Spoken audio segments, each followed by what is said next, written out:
Okay, we're Okay, we're live. live. Hi, everybody. Welcome back to the Astro Imaging channel. This is Alex, and we're joined tonight by Frank from MetaGuide, and he's going to tell us about some of the intricacies of that program, which has been around for a long time and been doing a lot of good for a lot of people for some time. So he'll be up in a few minutes. I wanted to tell you about what we've got coming up. We're all sitting here social distancing and we're communicating. We just spent about 20 minutes with Reza from the Orange County astronomers, showing them how we do our remote show. And if you guys have an interest in that, Tolga has gotten a bunch of requests for how we do what we do, and maybe we say something over on YouTube, and maybe we'll take a few minutes after Frank is finished tonight telling you just what we do to pull the show off with coordinating Google Hangouts and Streamlabs software and all the other things we do. One of the things I wanted to do, if I can get back to where I am here, I'm going to share my screen. And now, Tolga, can we see my screen right now with the two comet pictures? Yeah. Okay. There's a comet coming up.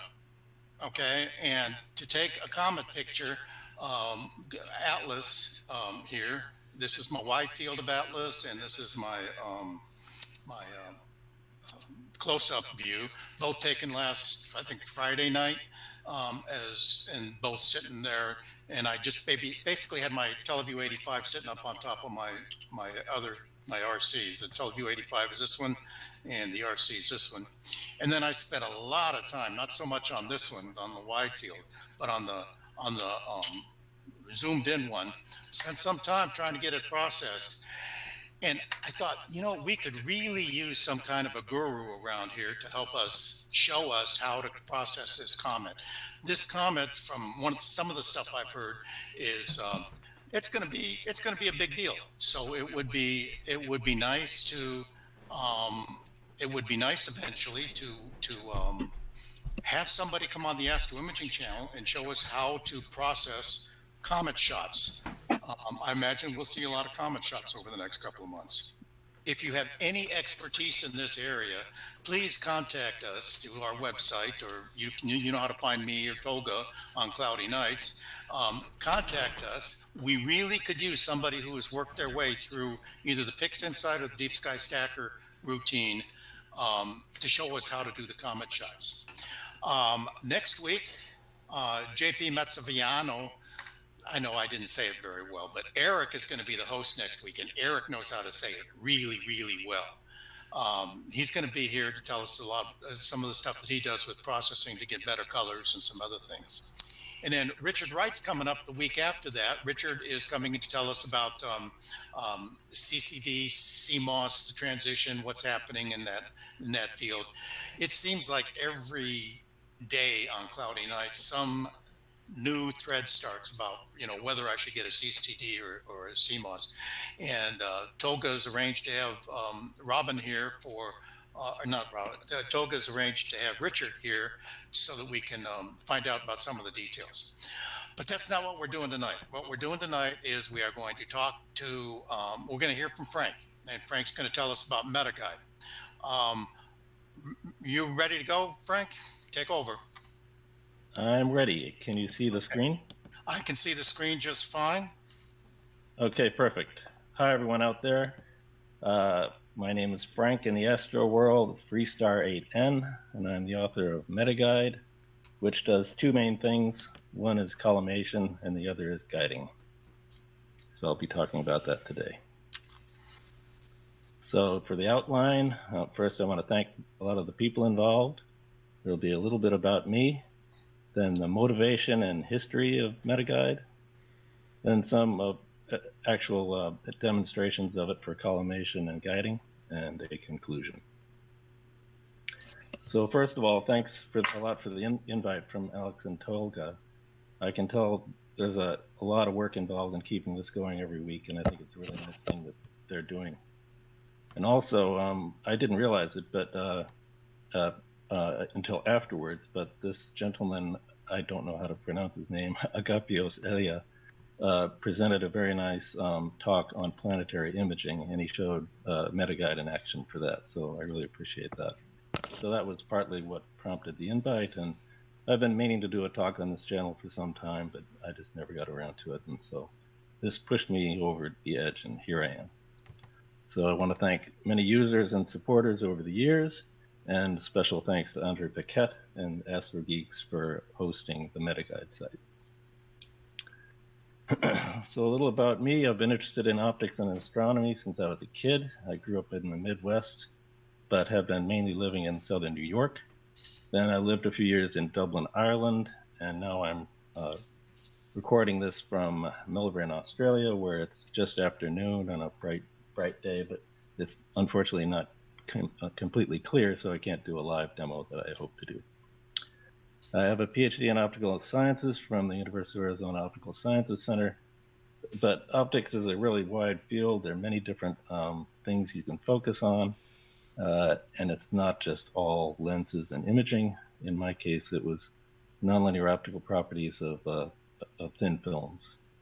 But since then, my career has gone many different directions.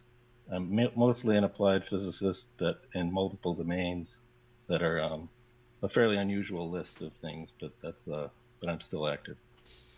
And that's a part of the reason that I'm still going by that I'm anonymous on these things. I keep the amateur astronomy separate from the other work. This is my current setup in Melbourne. This is EdgeHD11 on CG Pro, which I recently switched to CGX-L. And I'm imaging with an ASI 1600. There's a Pixis rotator and a UTEC OAG. It's guided with a 174 by QHY, and usually at f7, but sometimes Hyperstar or f10. So I think a lot of people haven't even seen this thing and seen MetaGuide in use. So the first thing I'll do is just show quick examples of guiding and what collimation looks like. So this is a video. It will start in a second, but basically if you bring a star into the field, it will be automatically highlighted.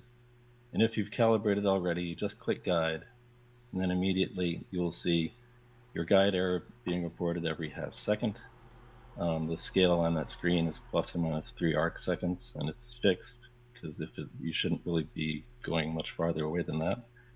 And one novelty is if you're in guide view, you can see a live view of the video's guide star, in this case at about 20 frames per second, at a very high resolution close-up view as it's tracking the target guide location. So you're not just getting updates every few seconds, you're getting a constant view of what the guide star is doing. And in addition, you're measuring the actual error every half second. But that when you have it set up, when it's calibrated, you can point the telescope anywhere in the sky and just click guide, and it will know what to do. So here's a quick collimation video. This is at f10 with I think this is ASI 1600 at f10 with an IR filter, and this is an actual view of the area pattern with some trefoil, probably because it wasn't fully equilibrated at the time. And on the left side, let's see if you see my mouse. This is the white shows the theoretically exact diffraction pattern that should result with the first area ring here.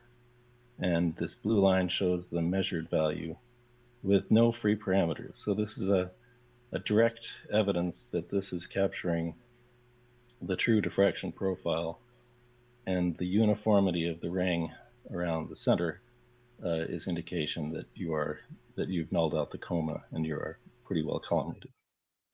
So that's I'll go in more details, but that's a quick view of how this stuff works. So the motivation was around year 2000.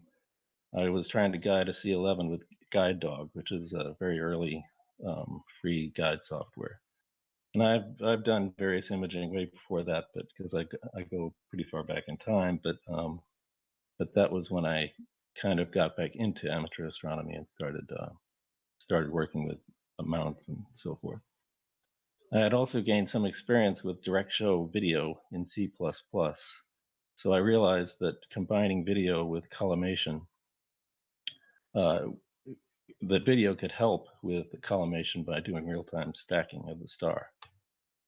And then I realized that that information could also help potentially with guiding. Then I made it available free in 2006. At the same time, I had high-level kind of scientific goals to emphasize evidence-based development. So you're actually making measurements under the sky and trying to see what works best. So also avoid appeal to authority. So don't just go by people who are experts in these things, but go by the actual results that they have. And avoid anecdote, which tends just to be repeated advice that doesn't get checked. And if it ends up going out of date or it was never really true, then it can people locked into an approach that isn't actually optimal, and it prevents experimentation and trying new things. So also be open to contrary approaches and focus on what really actually works, especially with mid-range equipment that requires good guiding to get a good result.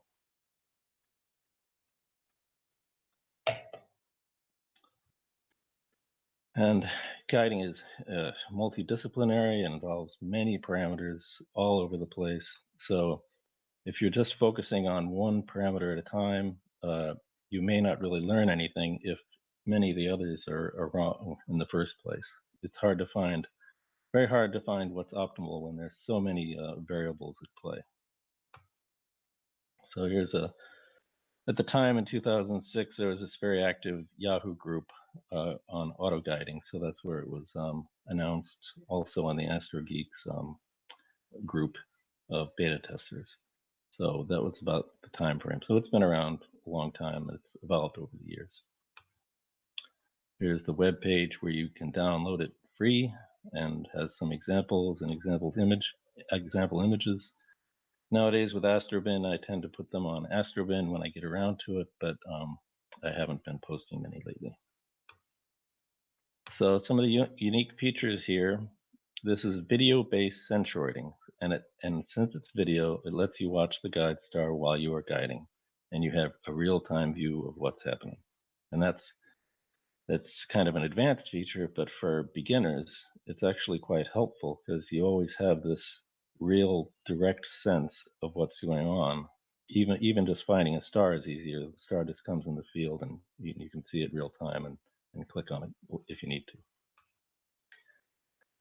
Now, an original motivation was to fix gearbox errors. So back then there was a big focus on periodic error, but I was aware that there were fairly high frequency gearbox errors in my CGE that were like 5 to 20 seconds period. And even though they were much smaller than the overall PE, they amount to a large amount of guide error on a short period of time. So those high frequency terms end up being a big factor in getting good guiding, as opposed to the much slower long period PE. So a key thing and the name MetaGuide actually comes originally from this intent to measure, lock on, and detect these gearbox terms, and then correct for them preemptively. Because also at the time, my feeling was that the more preemptive correction you do, the better, and that was a big focus. But I learned later that actually that it's not that important if you just go ahead and make corrections as fast as you can. Separate goal was to collimate with a real-time view of the area pattern, even when the seeing is mediocre, and better feedback as you change and adjust and tune your guide parameters, because the graph is updated every 0.5 seconds and you get a much better sense of what the guide error is doing over time. There are other features, real-time flexure measurement and comet tracking with shift guiding that has been around for many years, but I won't go into that today. So a key thing both for collimation and guiding is this idea of chasing after a centroid, but in fact, the centroid concept isn't really well defined. There isn't a single one. There are many ways to calculate what you mean by a centroid. And there is no ground truth real centroid in a fuzzy star spot that has some atmospheric distortion to it. You'd have to look at the code to see what it's actually doing, and it's how it's setting little thresholds. And but there are many ways to do it. There's no single centroid, and as a result, there's no guaranteed ideal centroid that you should be chasing after when you're making a guide correction. But ultimately, you just want to measure some kind of error from the star and correct it so the final image has small stars in it. So it's the entire feedback loop of measurement, estimating the error, calculating the correction, and applying the correction that ends up mattering. And in this process, since these errors are changing and evolving and growing, that time is of the essence, and you want to do all this as fast as possible. There's a strong tendency for people to be concerned about making errors, correcting errors too quickly. But as long as the mount is responsive, there's no reason not to make them as quickly as you can if you can measure the centroid accurately. So this is just one of many papers on centroid algorithms. This is from 1989. It goes over a number of different options. So there are many ways to do it. They all have different advantages and different applications. And I'm doing it a slightly different way that I'll talk about. So how does this work in MetaGuide? The normal center of mass shown as a COM in this picture of a star spot. So what I'm showing there looks kind of like fried eggs, but what I'm showing is a kind of central hot spot with this vague, irregular patch of light. So when you measure a center of mass, you have to decide what pixels you should count as being in the star and what the background value is. So over that whole area, which includes the central peak and also this whitish, blurry part, you can calculate a center of mass. And it will be some distance away from what looks like a hotspot if you look at the star image. So typically you might just stack these based on the center of mass. But if you do that, see my mouse here, the two stars have been stacked by center of mass, and as a result, the hotspots are somewhat far apart. But if instead you find the hotspots and ignore all this other stuff and stack, you end up getting a tighter growing star spot that is also a better measure of the centroid to go after. So this is a completely different approach, but the underlying concept is by looking at the hotspot, that's just a windowed centroid over the star spot, and that's the standard, one of the standard methods for centroiding in general. I just don't know if other autoguiding software tends to use a windowed centroid. So this is the next level of what happens in the centroiding. This is all fairly technical, but I hope it kind of makes sense. I'll show more examples, so it doesn't really matter. But the idea is you have video frames coming in at perhaps 10 frames per second. And this is for a 9th magnitude off-axis guide star. If you make the guide star very small in arc seconds and your OHE is set up properly, you should not need 5-second exposures. So I typically use around 10 frames per second when I guide with OHE. But I also use a rotator to find a good bright guide star, such as 9th magnitude or so. So over this period of about 10 frames, I measure the windowed centroid in each one, and at the same time, any frame that looks bad, and there are different ways to define what you mean by bad, but you just remove those and you don't include them in the calculation. So you stack and use all these individual measurements to find the mean centroid that is most representative over that time period. And then you immediately apply the guide pulse. So since this is video coming in, the net latency is just from the middle of the stack to when you apply the guide pulse. And for small, the guide correction should be very small, and they should take a small fraction of a second. So you should be able to stack, then immediately apply a pulse, and then use the next stack to calculate the next correction. But it's important that these stacks don't overlap. You don't want to make the measurement during the time the pulse is applied, but all this is taken care of if you set it up properly. So here's a bunch of text for what I just said. I don't need to go through it, but it is this continuous flow of video that is constantly being analyzed and acted on immediately. And that's completely different from typical auto-guiding approaches that take a picture, download the picture, they may do a dark subtract or something, and oops. And overall are not focused on low latency and rapid corrections to the errors that they just measured. So when I put this out, the Cambridge Institute of Astronomy Lucky Imaging page, where they were kind enough to cite it, so it is there listed as a form of amateur lucky imaging.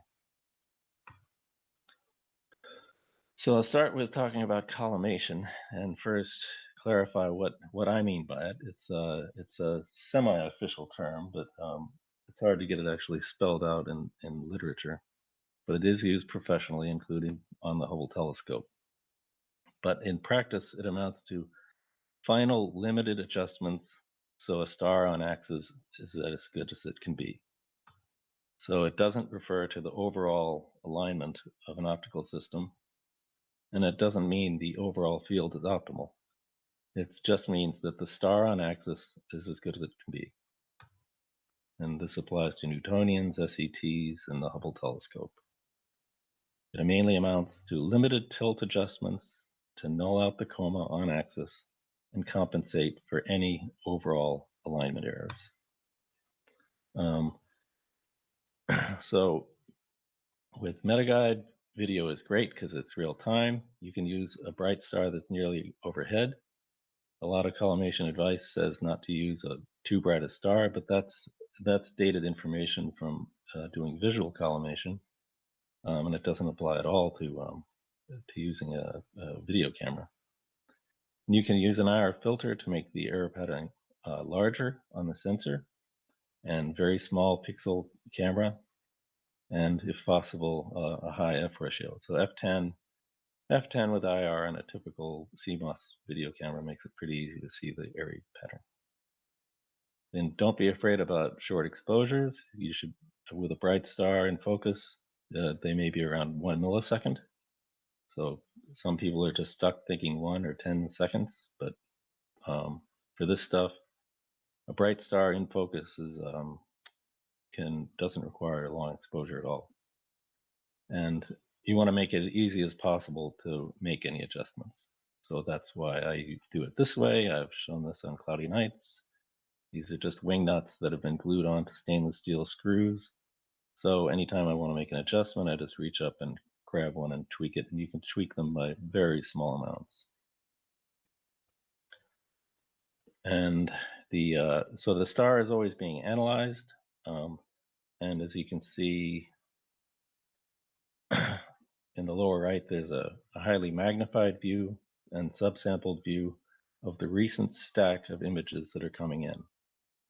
Along with that is the actual profile you're measuring and what should be the exact diffraction profile. In this case, we see coma evident, and so the blue line is not looking very good, and the star you can see is clearly weighted on this side, and the coma dot is saying there's coma pointing on that side of the star pattern. But when you get it collimated, everything lines up nicely. This is and you can print out annotated images telling you everything about what you've just done. This is a raw view of a single frame, so it's not very informative, but this is the stacked view of the star using, again, this hotspot-based stacking. And the fact that the stacking ends up directly matching diffraction theory with no pre-parameters, so except matching the intensity. The horizontal parameter is in arc seconds, and that's determined from the calibration. So this direction wasn't, there's no free parameter in this direction. The ring is exactly where it should be. And the FWHM, this is called the aligned FWHM, is 0.608 arc seconds, and it should be 0.5. So it's only slightly bloated from what it should be. But you would expect some bloating because it's still looking through the atmosphere at a real star. And but the first airy ring is extremely uniform, and if you look at simulations of different amounts of coma, this is an extremely small amount of coma or residual coma in this after collimation. So here's a video. So this is now playing an actual video. Initially, you can see that the star is showing some coma, and the coma dot is hanging out on this side. And this is with an ASI 1600. And I'm not going to move the mount at all while I do this. This is an EdgeHD11. It has a flat field and well-corrected field. So I'm just going to make slight adjustments with the knobs and see what happens. So I made an adjustment with a knob and it pushed it way over here on the left. I haven't moved the mount at all. The star moved because of collimation. And you see the coma is much worse by moving it over there. So I've actually made it worse by moving the star away from the coma dot. But when I adjust it so that it moves towards where the coma dot was, then the coma dot is now roughly centered, which means that the coma is more uniform. I mean, the airy pattern is more uniform and coma has been nulled out. This is this shows some trefoil stigmatism that is, or trefoil, I guess it's called. And that's commonly shown in SCTs that aren't fully equilibrated. There's probably a small heat plume. This was just done shortly after setting up. But what's interesting is that this has become a fairly commonplace thing to see and talk about, whereas a few years ago, when people would visually collimate, they would just say, yeah, I saw the airy pattern, it was a really nice ring. So once you can actually measure these things, you can start to realize there's other stuff going on. But that's basically how the collimation works. You look at the coma dot and you make adjustments so the star moves toward the coma dot. I don't really calibrate the 3 screws. I just tweak one, see what it did, and then after a few iterations, you get you can zoom in on it. But this is with an EdgeHD. So standard SCT is fairly different. A normal C11 like I used to use has a lot of coma. So you need to make sure the star remains centered as you make adjustments. But MetaGuide, you can turn on guiding so it will keep guiding on the star, and that's a big help as you make adjustments so that it remains centered, and then you can just focus on what the coma is doing. But with EdgeHD, there's less need to keep the star centered. And that's why I was able to do it the way I did just in the last one. If the sensor is well aligned, once any star in the field has 0 coma, all the stars will look pretty good. But what about the donut? That's usually what people talk about with collimation, centering the donut. The collimation based on autofocus views of the star will only help for the initial rough alignment. So it is a good thing to do if you're starting from way off collimation. But ultimately, the only thing that matters is the appearance of the unifocus star. So that best collimation may correspond to a donut that looks a little bit wrong, but that doesn't matter. There may be some slight decentering and a slight tilt, but it doesn't matter as long as the in-focus star is as good as it can possibly be. And then there's a separate, fairly recent complication as telescopes are becoming better field corrected, like EdgeHD and others. If the sensor is tilted or you have high order aberrations, you may need to sacrifice the quality of the central star for the overall field. So in practice, I collimate using a star near the center, but then I make final adjustments based on stars around the edge of the field. And with MetaGuide, you can still use it in that mode because you can aim it at a star cluster with a large CMOS sensor, and then go around and click on individual stars around the field and see them in real time and see their shape. But it's a so the donut gets you close, collimation gets you closer, but final tweaks may be needed for deep sky imaging to get the overall field as good as it can be. So it's important to realize these amateur setups and the optics are not perfect or ideal. And what you're doing is just optimizing what you have with what you can do. And you can go ahead and make additional adjustments to the alignment and so forth to improve things. But ultimately, you're looking for an optimal compromise with what you have. One thing also to emphasize with SCTs is to do final focus counterclockwise. So before collimating an SCT, make sure you have come to final focus with counterclockwise turns of the primary knob, so the mirror has a well-defined orientation. This applies to whether you use the mirror locks or anything. You want to make sure that the mirror is at least in as well-defined an orientation as it can be. So if the mirror state is not well-defined when collimating, and if it ever changes, then that will change the collimation. That will make it seem like the collimation is varying and unpredictably. But there is a way to avoid that, and that's just by making sure that you always lock the mirror up against gravity before using it or collimating. That'll make it much more repeatable. So now I'll switch completely from collimation to autoguiding. So some autoguiding myths that I think have held people back over the years. Every correction means more error. This was always a strange concept to me because, every correction makes partly a correction and it also introduces error. The idea is to have a net win. So you shouldn't be afraid about making corrections all the time, as long as they're, possibly helpful ones.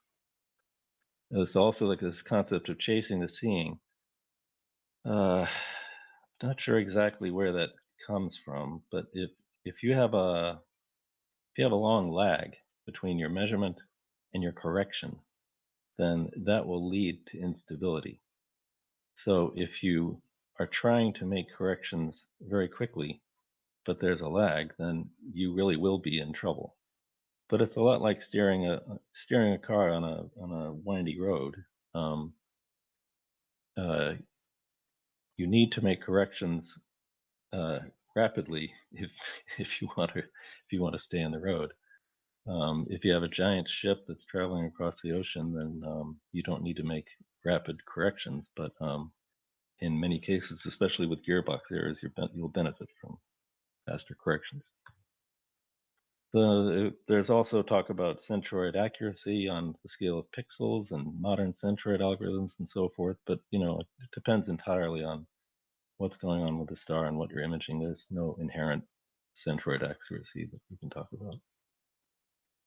For many years, people were completely avoiding off-axis guiding because, in theory, a guide scope should just do just fine.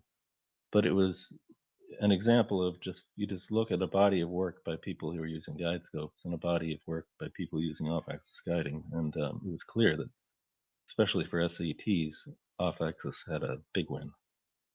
But fortunately, that's something that's changed a lot over the last few years, and many more OAGs are available. So this debate doesn't come up too much anymore.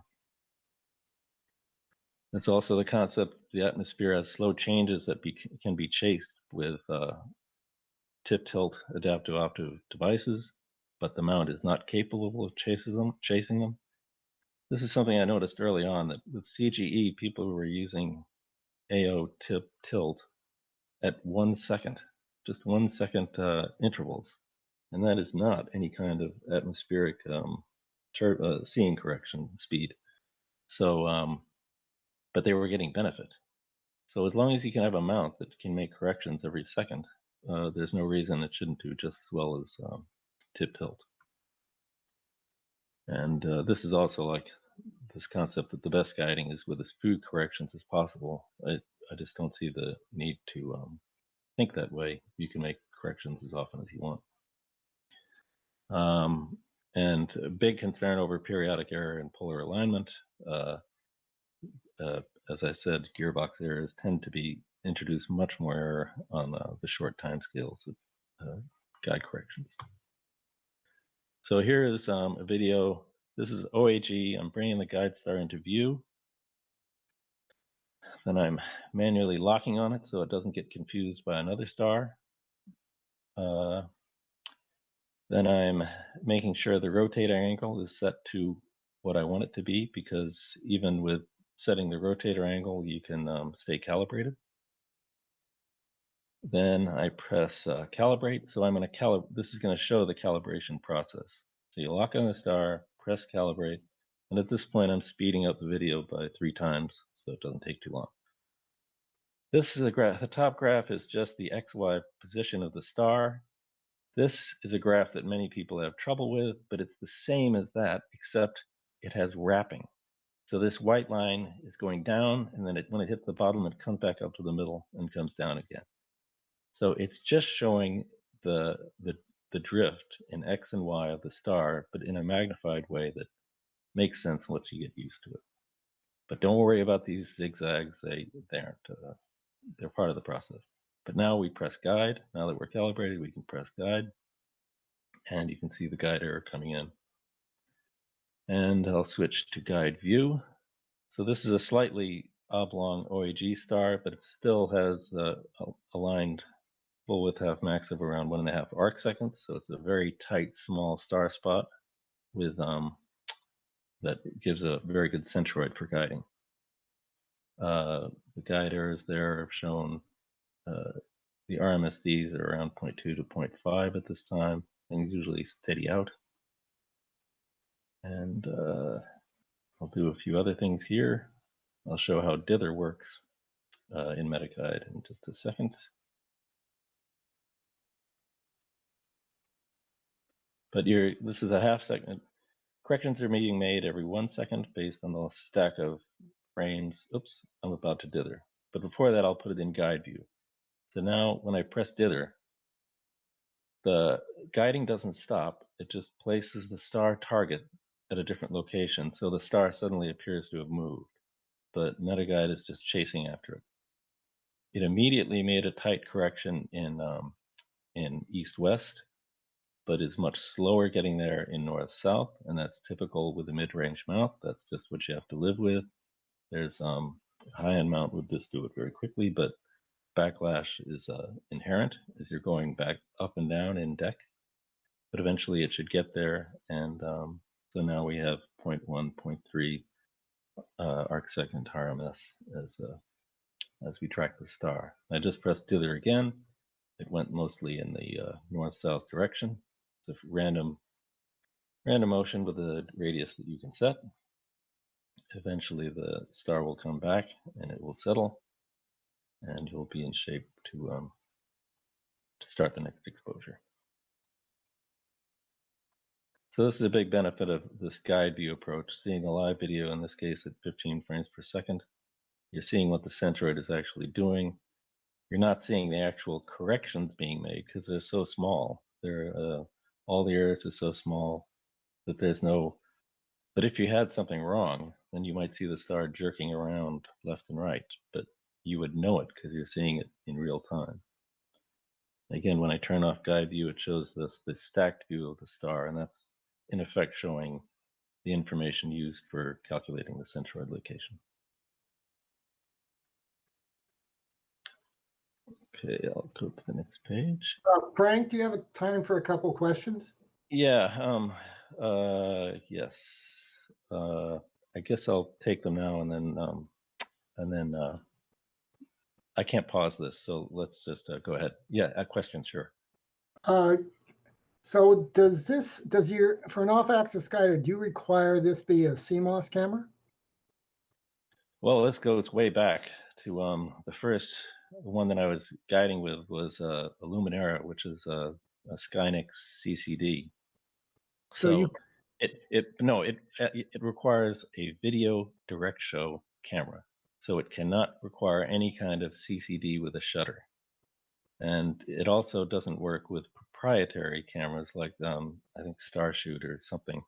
They have to provide a direct show video interface. So no shutter, and you should be able to use it like a webcam. So that's the irony. When MetaGuide came out, it was disparaged as since it was just for webcams. But nowadays, some of the best cameras for guiding are these CMOS cameras that are effectively webcams, but they're incredibly sensitive and high speed. so what is your typical period of guiding? Accumulating 1 second worth of exposures, 2, or how do you judge how long you should accumulate images before you send a pulse to your mount?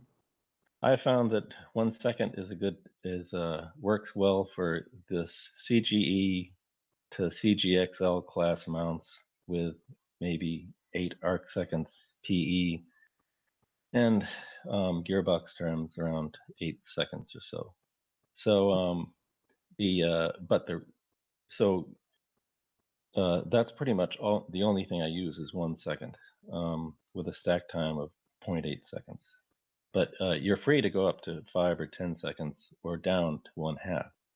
That's the nice thing about this. As you make these adjustments, you can be looking at this. No matter how long your corrections are, your plot is always being updated every half second. That's a huge benefit of video.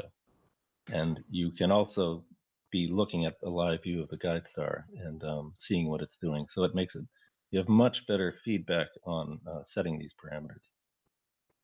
Have you compared this with, say, PhD? Yeah.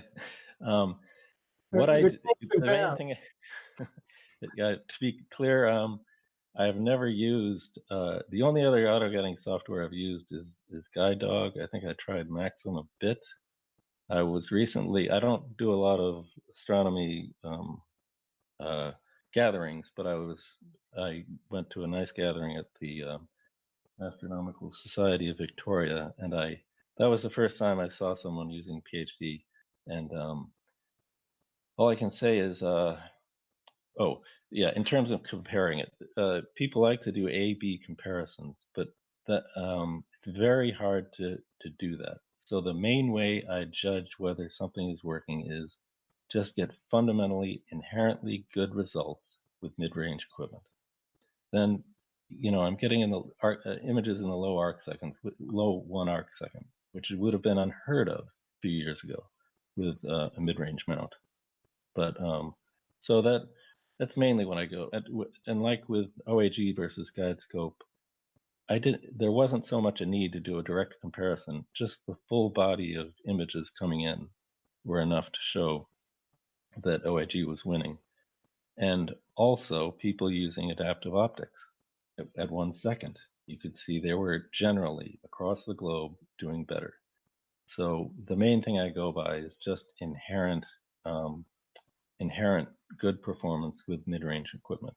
So getting a low 1 arc second, you also have to have good seeing, but I've had the benefit of the imaging around the world, 3 totally different locations, and I have confidence that I'm doing about as well as a high-end mount, and in each of the locations. And Melbourne has very good seeing from what I've seen.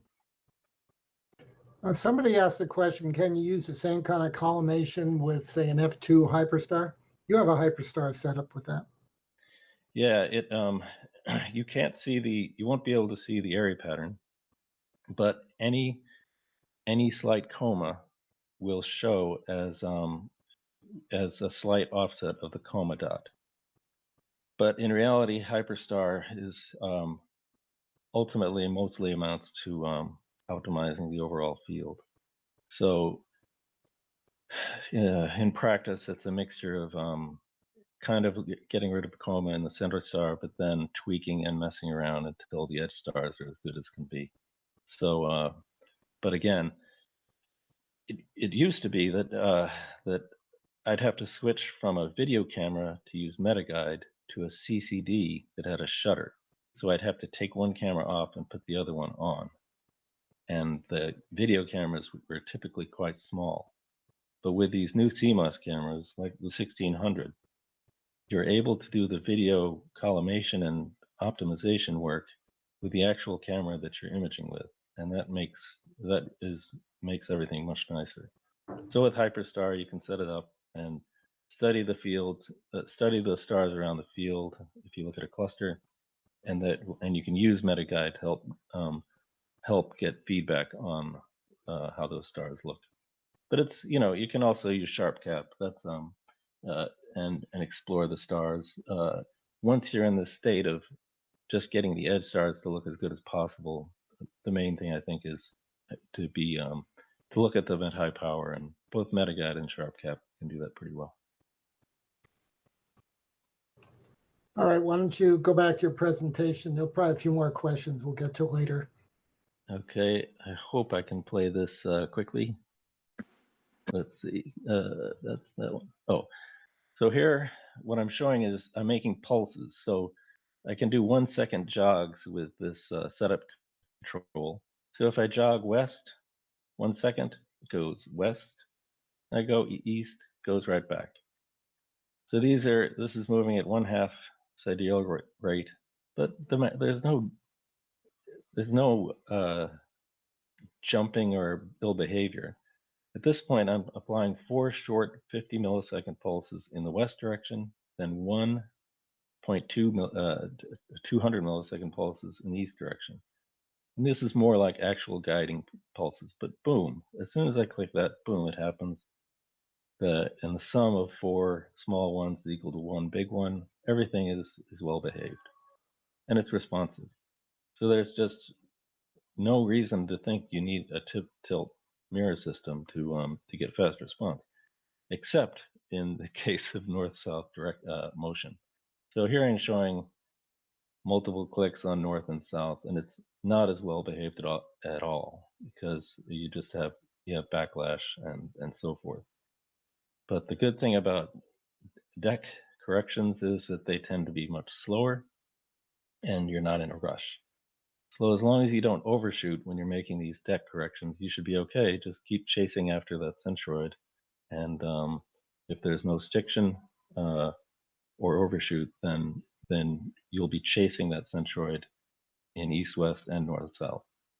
But some of the really lower end mounts, I think deck is just inherently hard to do because there will be overshoot. But this is where I would say the mid-range level is. It's not really expensive, but it does have decent control in deck, but there is backlash.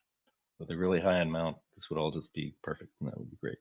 But you don't really need that perfection to get good results. So here, this is more how it works when you're actually imaging. So I have my own imaging app that controls MetaGuide and tells it when to dither and take an exposure. So at this point, I'm doing an exposure. And then at some point, the imaging app says that it needs to dither. So it would stop the exposure. And then boom, that was a dither right there. MetaGuide immediately jumps in and corrects it, pulls it back down. Then the guiding settles. And once the imaging app realizes the guiding is settled, it starts the next exposure. So that's the net delay, and that's what a dither looks like. And you can see it all happening in this guide view mode. So, see, that was a little on the short side, but we can take questions. Conclusions, fast guiding with low latency video centroiding allows high-end results from mid-range mounts. The fast gearbox noise is one of the biggest sources of error, but it isn't so fast that you can't chase it with 1 second or so corrections. Mounts are much more responsive to corrections than people seem to think, and you can use high power eyepiece or anything and apply guide pulses or video camera, and you can just see for yourself. It's boom, boom. In east and west anyway, it should move very well. There's also, I learned that there's no real need to track and anticipate these gearbox turns. Just make the corrections quickly and often, and you'll be chasing all the errors. Video makes collimation much easier, especially with an IR filter and real-time stacking on a bright star nearly overhead. And if you want the best results, break from the herd, try different things, and sometimes contrarian approaches can have a benefit. And follow results, not just anecdote and wisdom. So, thank you all very much. This is one example of a result from Melbourne at F10, the CG Pro, and the low 1 arcsecond F2HM. Guess I'll take questions. There are a few other things that I can mention, but I'll take some now if that makes sense. Thank you very much, Frank. It's nice to have one of the gurus of guiding guide us through all that stuff. There's some concepts that I thought I knew that I actually learned tonight for the first time from somebody who knows what he's talking about. Eric, are you monitoring any questions over there? I know one of the questions that was being asked is that there's software, Sequence Generator Pro, and others do interface with and control MetaGuide. Are you familiar with the acquisition programs that can use MetaGuide? Yeah, SGP was very good at the beginning. They showed good interest and have implemented a lot of what is needed. So for a long time, I was using SGP to image with MetaGuide. So I haven't been using it lately, but it should be able to stop guiding when it changes objects. It should be able to dither. It doesn't hear anything back from MetaGuide, so you have to, after a dither, you have to set a time delay. But full multi-object imaging can be done. But there are some, there are some features that could be added, such as with SGP, it can't change the exposure of used by the video camera. So ideally, you'd set the exposure for each guide star so that it's bright but not too saturated. So there are some limitations in SGP, but it's not a priority for them to implement it. What do you use as your acquisition program?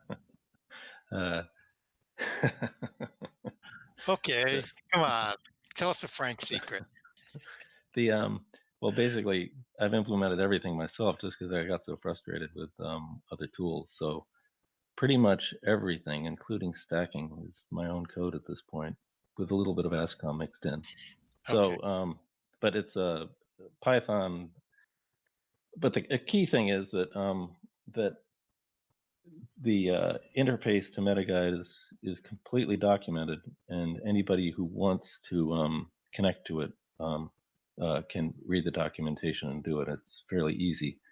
Also, I took on a lot of the complicated stuff myself, such as doing meridian flipping and other things, and keeping calibration in place. So I think SGP does a lot of that thinking. I'm not sure, but the point is SGP should just be able to tell the mount to go anywhere and then start guiding, and it should all work.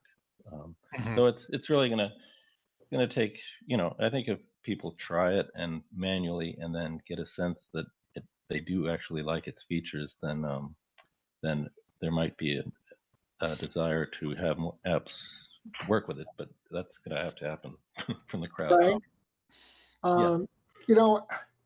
Let me speak for myself, but it seems like you've turned kind of guiding on its head from what we've been doing for years. And that is not chasing seeing, have multi-second guiding, even in medium focal length telescopes. And what you were telling us today is that's not the way to go. Do I read that correct, or is it just me? Yeah, no, it is. I think no, it's been what I've been promoting for 14 years now.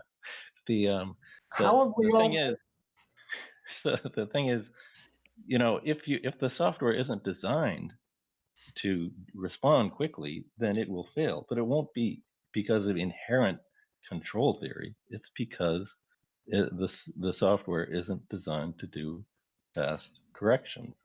But if the mount is fast, and if you can measure the error quickly, there is no reason you shouldn't immediately act on that error. Do you know whether your software works with ACP? I don't know that one at all. There are ways to make it do basic things, like with Maxim through scripting and other things, but I haven't had any interaction with ACP.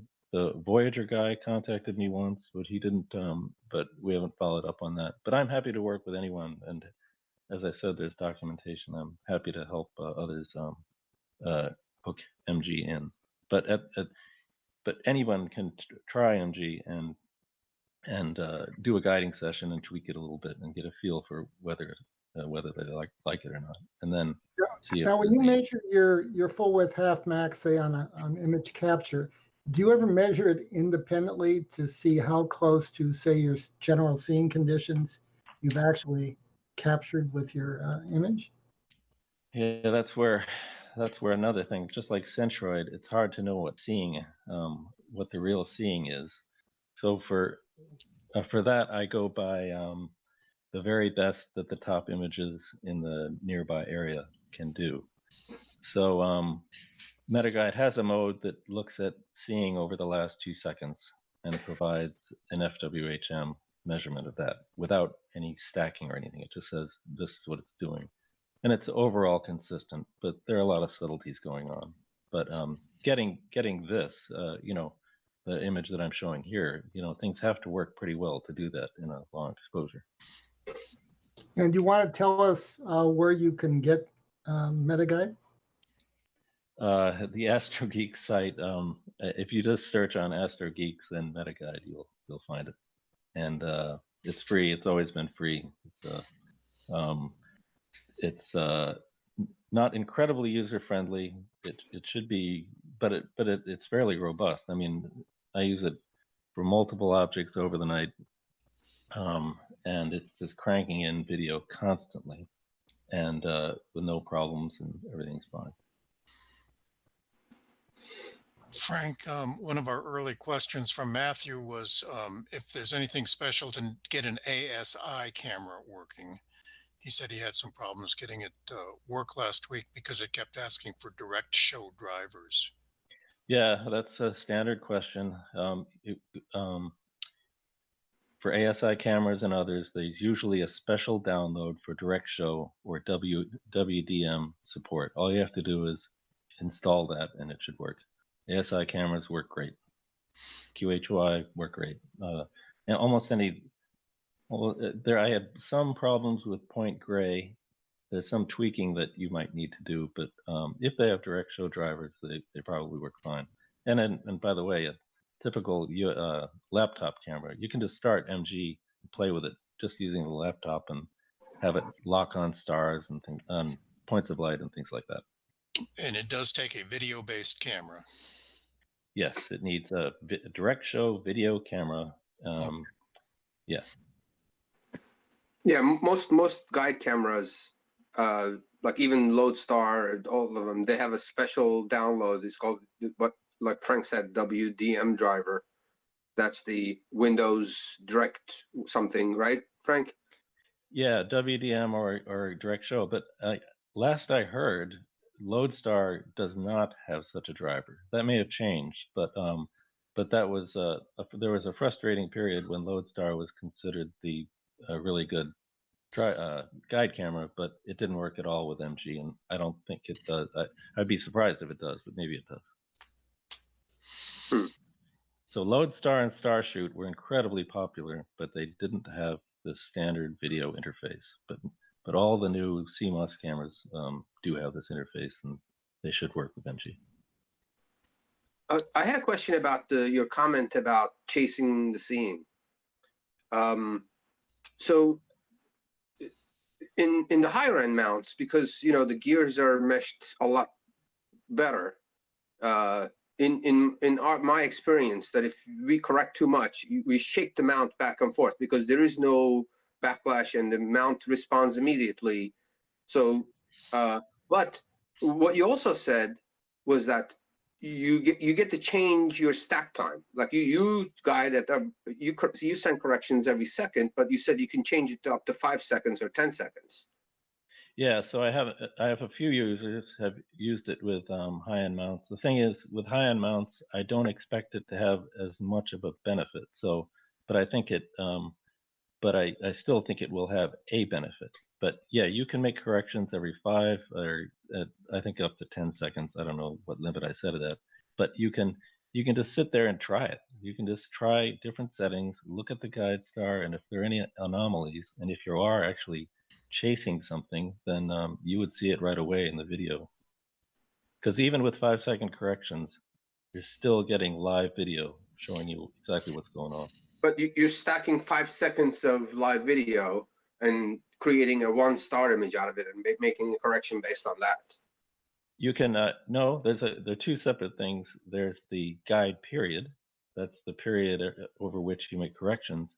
And then there's the stacking time. That's the recent time of video that you study before you make that correction. So you could have a guide period of 5 seconds and a stack time of 1 second if you wanted. Okay. Lots of ways to play around, and I'd be very interested to hear how people do with high-end mounts. They might, at the very least, they should get insight that they otherwise wouldn't have. Do you need a USB 3 connection to get this to work? No, it works fine. As long as you can, It's been around as long as the video camera works, you should be able to see it. So I use in my setup, the ASI 1600 is connected by a long Corning fiber USB 3 cable, and then the QHY 174 is connected into the hub on that camera with a short USB 2 cable. Frank, there was a point where I believe you were explaining how you acquire your pictures and what software you use. And there was a slide that I just managed to see with a bunch of different other programs on it, I think. But I was flipping back and forth between the Hangout screen and the YouTube screen. Yeah, that's the one. Can you tell us a little bit about what you've got there? Like, what does Frank do on a typical night? My goal is to sleep. Okay. I mean, I have my system is set up under Telegizmo's cover. Everything is always set up. I don't want to mess around with anything. But I do, when something goes wrong, I love it when it's my own code, because then I have something to fix. But there was nothing more frustrating than knowing that there's a bug in something that I paid for, and I was stuck and I could never get it fixed. So I just gave up and wrote everything. So this is a mixture of C++ and Python. It's all interacting through REST interfaces. So Speckle Cap is something that was done on a separate project with Russ Gennett and Dave Rowe for speckle imaging of stars. It allows control of the ASI 1600 and for capture, but it is my interface, so I don't use ASCOM at all to talk to the camera. I capture and do everything through my own code. MetaSolve is a solver that I wrote. MetaFocus is a parabolic thing that measures stars across the field and does parabolic bits. By the way, I'm focusing just using the primary knob on a EdgeHD11. I think JP Metzivano, the next guy speaking, he was, I think he does it that way also. So, and Andre Paquette does it that way. So a number of people just put a simple focuser on the primary and get good results. Then there's a rotator, OAG. Those are and I have a simple little Arduino weather system and an IR thermometer to look for clouds. But that's it. But the key thing about it is, yeah, when there's a bug, I can fix it, and I can set things up exactly the way I want things to work. In the SGP forum, there are so many requests for special ways of doing things. What I'm doing is not at all user-friendly for other people, but it just does exactly what I want, the way I want to do it. And for things like the solver, that's just a very rich, amazing problem. Doing a quick plate solve of the sky, and I enjoy, learning these things and their intricacies, and then being able to use my own solver is nice. Frank, you had a reference there where someone was using your software for lunar imaging. That's the Cambridge Astronomy Lucky Imaging page. So that should be easy to find. It should be easy to find on the web. Tonight, good for things like a lunar or solar imaging? Oh, MetaGuide, one thing it can do is it can guide and track on individual craters and also sunspots, if you set it up right. But MetaGuide itself isn't an imaging application. It is just guiding in collimation. So you can guide on a small lunar crater? Yeah. That's if a little white. This has been asked in Cloudy Nights a few times. But yeah, if you if you just aim it at the moon, find a little white spot, and do a control click on that white spot, and you should be able to guide on it. Frank, could you go back to that slide about the counterclockwise?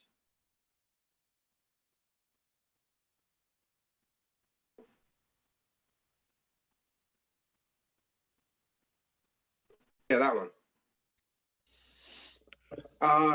I lost you on this. Oh, I don't know what you meant here. Okay, some people know right away, other people don't. But I see people talking about collimation, and they just say they set up the SCT, and CCW is counterclockwise. So the SCT focusing systems are often criticized because there's slop and so forth. And the mirror tilts as you move the focuser in and out. So that means that if one day you do final focusing with a clockwise motion, the mirror will be tilted one way. And if another day you do final focusing counterclockwise, the mirror will be tilted another way. So that's internal to the optics itself. The mirror is in totally different orientations. So there's no way that you're going to be able to fix that with one setting on the secondary. But if you aim the telescope up and do final focus counterclockwise, the mirror is in a much more repeatable orientation, and your collimation should. I got it. Okay. And by mirror state not well defined, you mean not cold or what? Sorry, that's me talking abstractly. Mirror state, by that I mean the way it is locked up against the baffle and the way it's tilted and so forth. When you push up against gravity, it kind of locks it in place in a very repeatable way, and that's what I mean by mirror state. And you're advocating that we use a star in the center of the field at zenith. Close to zenith. It's amazing how quickly the dispersion, atmospheric dispersion, shows distortion in the star. So that has actually hit me and other people. Trying to collimate on a star that's lower in the sky, you'll go crazy because you won't be able to make it round. But that's because of atmospheric dispersion. And Andre Paquette did a very nice thing on the web about it. But the main thing is if you use an infrared filter and a star fairly high up, you should be fine. Or a red filter even. And I'm sorry, do you have any experience collimating an RC that way? I actually don't. So I've wanted to, and the main thing with RCs is that they may have additional parameters and so forth. But if you get a telescope in the mail and you open it up, it'll talk about collimation, and it will talk about these general things to do. But almost always, the very final step is focus collimate on a star at high power. So that's ultimately where MetaGuide would have an application. So you do all the basic rough focus, collimation and alignment on an RC, and then the final step would be tweaks with MetaGuide. Okay, folks out there in YouTube land, I got to say, I think we've read through the questions. Eric's reading through them, Terry's reading through them, I'm reading through them, and we may not have mentioned everybody's name, but I think we got everybody's concepts out there. So if there's anybody that still has any questions, be sure to type them in the last few minutes here. Um, Frank, is there anything more that you wanted to tell us before we get into some, announcements and things like that? Yeah, one thing I meant to mention is I have a Canon 5D2, and it's been frustrating to me that I can't use live view like that with MetaGuide. But as of recently, there is, or I guess it came out a couple years ago, but it's called SparkoCam, and I'm not affiliated with them. But it lets you use DSLRs, full frame DSLRs as video cameras with MetaGuide and with SharpCap. Okay. So that for things like Hyperstar, this wide field collimation, being able to use a full frame it has potential advantage. But anyway, I think it costs about $50 or something. It works with Canon and Nikon. So if you're interested, look up SparkoCap. Okay, cool. And all that stuff that you had on that one slide where, this is how Frank gets his pictures. Is all that stuff available to the general public by going to the website you mentioned earlier? No, only MetaGuide. Only MetaGuide is? Okay. Only MetaGuide is. So the other rest of us stuff. just have to learn Python and program. Well, I don't know. It's I may change things in the future, but this Okay. is not a money-making deal for me. No, I just wanted, I'm just asking. It just looks, it's interesting. Okay. Um, Linda made a comment here. We're going on to some other things here. Tolga, you may have some answers for this. I should have checked it before we came on the show tonight.